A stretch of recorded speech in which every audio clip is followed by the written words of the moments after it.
Mga kapuso, kung delikado po mag-text habang nagmamaneho, alam nyo bang takaw, disgrasya at takaw, biktima rin ng krimen ang texting habang naglalakad? Ikaw ba ito? Nakatutok si Cesar Apolinario. Minsang nabansagan ang Pilipinas bilang text capital of the world. Araw-araw umaabot sa 2 bilyong text messages ang naipapadala. Inikot ng GMA News ang ilang matataong lugar sa Metro Manila. At aming nakita, marami nating kababayan, mapasaan o kailan, ang pagte-text di mapigilan, maski nasa lansangan. Nagka-text ka habang naglalakad, di ka ba kinakabahan na baka madisgrasya? Di ho kayo natatakot na baka bumangga kayo? Titingin din po. Tumitingin-tingin ka sa harap. Kasi nakita namin nagte-text kayo habang naglalakad, di ho ba kayo natatakot na bumangga kayo o madisgrasya? Siguro, konting ingat lang. Ingat na lang. Sa pananatili namin ng 2 oras dito sa footbridge ng Muñoz, marami kaming napansin ng mga pedestrian na habang naglalakad ay nagte-text.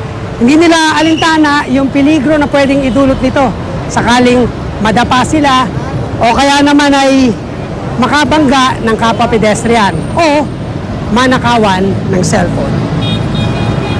Nitong taon, lumabas ang isang pag-aaral ng University of Queensland sa Australia na patunayang nakakawala ng balanse sa paglalakad sa tuwing isasabay ito sa pagte-text.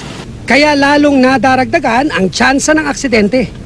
So ang hazards usually ang nangyayari dyan is napipreoccupy yung ating isipan. You're encouraging the bad guys to focus on you. Pwede kang madapa.